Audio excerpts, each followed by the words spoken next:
Louvado seja nosso Senhor Jesus Cristo. Para sempre seja louvado.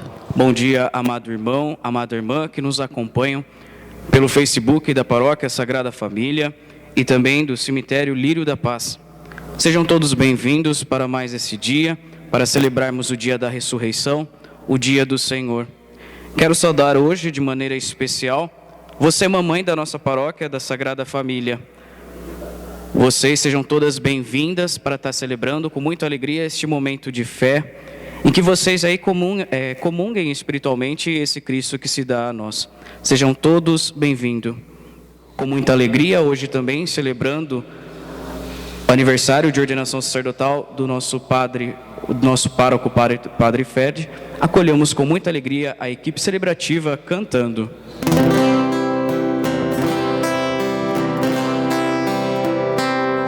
Vós sois o caminho, a verdade e a vida, o pão da alegria descido dos céus. Cantai ao Senhor um canto novo, porque Ele fez maravilhas e revelou sua justiça diante das nações. Aleluia. Em nome do Pai, do Filho e do Espírito Santo. Amém. O Senhor que encaminha os nossos corações para o amor de Deus e a constância de Cristo esteja convosco. Bendito seja Deus que nos reuniu no amor de Cristo. Bom dia a todos. Bom dia. Sejam bem-vindos, irmãos e irmãs. Também você que está na sua casa, na sua igreja doméstica, você com a sua família. Sejam bem-vindos para celebrarmos juntos a nossa Santa Missa neste quinto domingo da Páscoa. Celebramos com alegria também o Dia das Mães, né? Então acolho com muito carinho e amor todas as mães, né? Para que celebrarmos juntos este dia importante, este quinto domingo da Páscoa, que o Senhor nos fala que é o caminho, a verdade e a vida, né? Celebramos o Dia das Mães, aquelas que geram, dão a vida, né, aos seus filhos. Deus Todo-Poderoso, rico em misericórdia, tenha compaixão de nós, perdoe os nossos pecados e nos conduza à vida eterna. Amém. Leitura dos Atos dos Apóstolos. Naqueles dias, o número dos discípulos tinha aumentado, e os fiéis de origem grega começaram a queixar-se dos fiéis de origem hebraica. Os de origem grega diziam que suas viúvas eram deixadas de lado no atendimento diário. Então, os 12 apóstolos reuniram a multidão dos discípulos e disseram: não está certo que nós deixemos a pregação da palavra de Deus para servir às mesas. Irmãos, é melhor que escolhais entre vós 7 homens de boa fama, repletos do Espírito e de sabedoria, e nós o encarregaremos desta tarefa. Desse modo, nós poderemos dedicar-nos inteiramente à oração e ao serviço da palavra. A proposta agradou a toda a multidão.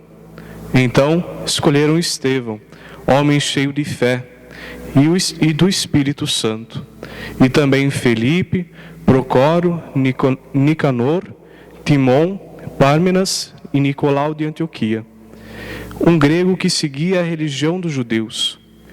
Eles foram apresentados aos apóstolos, que oraram e impuseram as mãos sobre eles.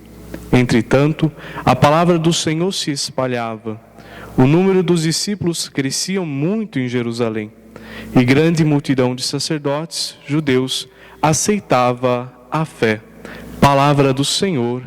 Graças a Deus. Leitura da primeira carta de São Pedro.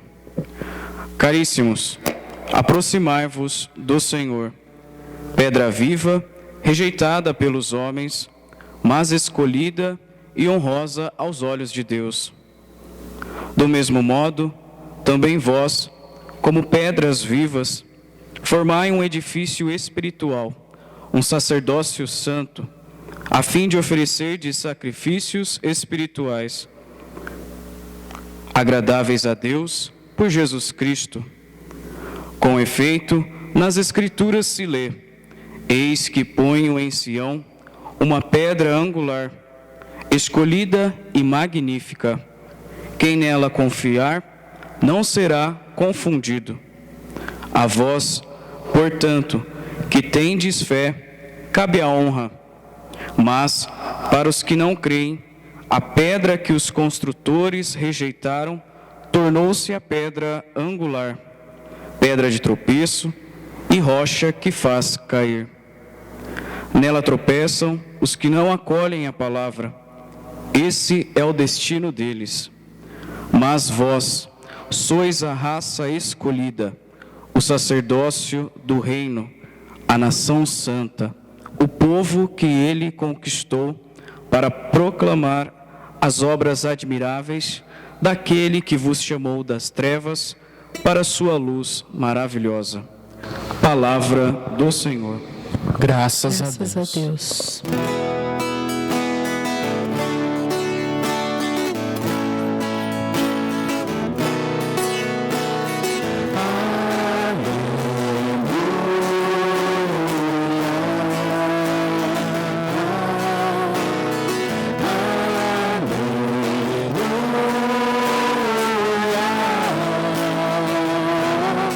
O Senhor esteja convosco. Está no meio de nós. Proclamação do Evangelho de Jesus Cristo, segundo João. Glória a vós, Senhor. Naquele tempo, disse Jesus a seus discípulos: Não se perturbe o vosso coração. Tendes fé em Deus e tende fé também em mim. Na casa de meu Pai há muitas moradas. Se assim não fosse, eu vos teria dito: Vou preparar um lugar para vós, e quando eu tiver ido preparar-vos um lugar, voltarei e vos levarei comigo, a fim de que, onde eu estiver, estejais também vós. E para onde eu vou, vós conheceis o caminho. Tomé disse a Jesus: Senhor, nós não sabemos para onde vais. Como podemos conhecer o caminho? Jesus respondeu: Eu sou o caminho, a verdade e a vida. Ninguém vai ao Pai senão por mim. Se vós me conhecesseis, e conheceríeis também o meu Pai. E desde agora o conheceis e o vistes. Disse Filipe: Senhor, mostra-nos o Pai. Isso nos basta. Jesus respondeu: Há tanto tempo está conosco e não me conhecestes, Filipe? Quem me viu, viu o Pai. Como é que tu dizes, mostra-nos o Pai? Não acreditais que eu estou no Pai e o Pai está em mim? As palavras que eu vos digo, não as digo por mim mesmo, mas é o Pai que, permanecendo em mim, realiza as suas obras. Acreditai-me, eu estou no Pai e o Pai está em mim. Acreditai ao menos por causa destas mesmas obras. Em verdade vos digo, quem acredita em mim fará as obras que eu faço, e fará ainda muito maiores do que estas, pois eu vou para o Pai. Palavra da salvação. Glória a vós, Senhor. Muito bem, irmãos e irmãs, celebramos o 5º domingo da Páscoa. O Senhor no Evangelho nos pede duas coisas. Aliás, Ele nos pede uma coisa: não inquieteis os nossos corações, não perturbe os vossos corações. E depois Ele nos fala que é o caminho, a verdade e a vida. Toda a liturgia de hoje nos aponta para Ele, que é o caminho, a verdade e a vida. A primeira leitura a gente vê nos Atos dos Apóstolos, uma igreja que cresce e se coloca a serviço. Esse crescer e colocar-se a serviço é reconhecer-se como pedra viva, como fala São Pedro na segunda leitura. Ser pedra viva é reconhecer que somos sustentados por Ele, que é a pedra angular que foi rejeitada. O que significa essa pedra angular? Nas construções antigas, a pedra que era acolhida para ser usada nas construções eram as pedras simétricas, né, que podia se apoiar umas sobre as outras. A pedra angular que tinha chanfros, ela era descartada, porque nenhuma pedra parava em cima dela. Até que começaram a fazer os arcos e descobriram que essa pedra que era rejeitada era que era quem sustentava todas as outras pedras. Colocada em cima, elas iam se apoiando uma nas outras, e aquela angular era responsável para sustentar todas as outras e fazer com que funcionasse o papel de cada uma, né? Que se realizasse o papel de cada uma. Então, ser pedra viva é estar ligado à pedra angular, que é a principal que nos sustenta, e gerar vida com a nossa vida, construirmos, sermos edificados por Deus, mas edificantes como igreja, nos unirmos num amor para construirmos um caminho de salvação. E esse caminho que vai sendo construído é o próprio Jesus. Ele nos ensina que Ele é o caminho. É preciso traçar esse caminho com a nossa vida e deixar, como eu sempre venho dizendo aí, deixar aonde passamos rastros de salvação, rastros de ressurreição e de vida. Isso é ser pedra viva, como fala São Pedro na segunda leitura.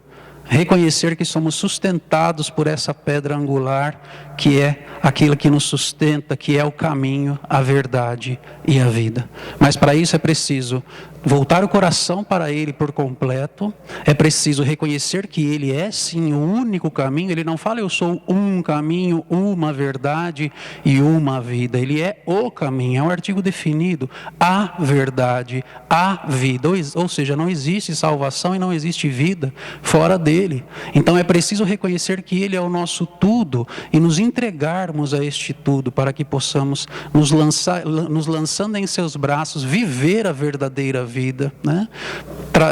Caminhando neste único e verdadeiro caminho. E reconhecer que Ele é a única verdade. Estamos num mundo que muitos querem fazer valer a sua verdade. Muitos falam demais, né? Se colocam com a sua verdade, o que importa é o que você pensa, o que o outro pensa não vale mais. Então, a gente ouve muito hoje em dia, essa é a minha verdade, né? E fala-se como uma arrogância, é a minha verdade, você vai ter que engolir, né? Não existe a sua verdade ou a minha verdade, só existe uma única verdade, que é o Cristo. Então, se somos cristãos e acreditamos no Cristo, é a verdade dele que temos que seguir, e essa verdade é renunciar a nós mesmos para viver Ele, para viver a sua presença, a presença dele em nós. Aí sim, reconhecendo que Ele é a nossa verdade, nós seguimos o seu caminho, que é o único caminho, que passa pela humilhação, que passa pela cruz, que passa pela morte, mas nos leva à verdadeira vida, e que Ele nos dá e que Ele é, né? Chegarmos à ressurreição e à eternidade.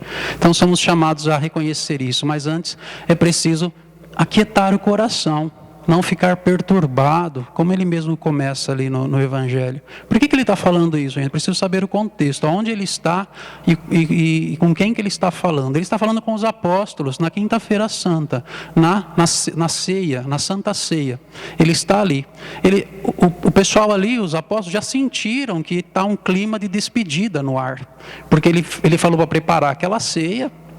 Ele está chegando em Jerusalém, ele já tinha acabado de informar que ele ia ser capturado, morto e ressuscitaria no terceiro dia, né? Então eles já sentem que tem um clima de despedida no ar, mas eles não querem aceitar isso, eles estão presos na humanidade do Cristo. Eles não querem que o Cristo morra, eles querem que o Cristo reine como um ser humano, e não num reino de céu, num reino de Deus, né? Então eles não conseguem conceber essa ideia e estão perdidos, por isso o coração perturbado. E Jesus começa a falar e começa a deixar como um testamento. Isso que ele fala hoje é um testamento maravilhoso de vida. Ele fala, não perturbe o vosso coração, ou seja, não vos preocupeis, não se preocupe, né? E é isso que Jesus fala para você agora também. Não se preocupe, né? Não se preocupe com a situação que estamos vivendo, não se preocupe demais, deixa que Deus vai cuidando, se ocupe das coisas de Deus, que Ele se ocupa da sua vida, do seu cuidado, da sua paz, da sua família. Claro, temos que fazer a nossa parte, não adianta cruzar os braços e ficar esperando que Deus faça tudo.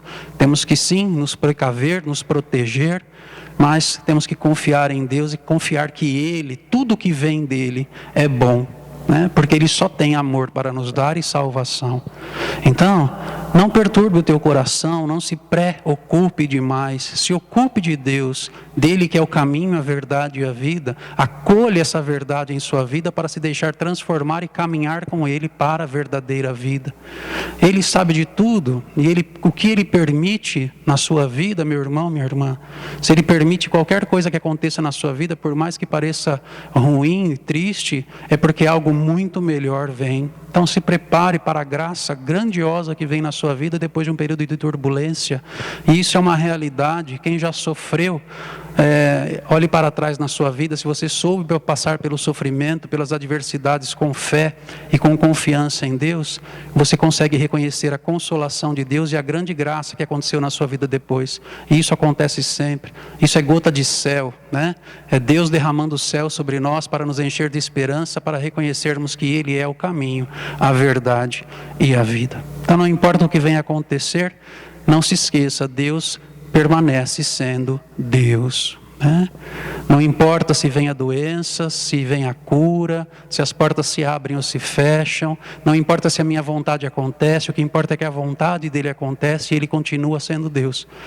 E isso é uma grande esperança para nós, que ele continua sendo Deus. Ele continua soberano, ele continua reinando sobre nós e trazendo a paz e o amor para o nosso coração e abrindo o caminho para a verdadeira vida e felicidade, aliás, a única vida que está nele, né? Então, nós temos a mania humana de reconhecer Deus somente quando Ele realiza as nossas vontades. Quando eu quero e acontece, aí Deus existe, aí eu agradeço. Quando eu não quero e não acontece, quando não acontece a minha vontade, a gente começa a colocar Deus em xeque, colocar Deus em dúvida, a sua ação. Então é reconhecer que Ele é, Deus é. E Ele permanece sendo Deus. E isso tem que nos encher de esperança e nos enche com uma esperança grandiosa, porque Deus é.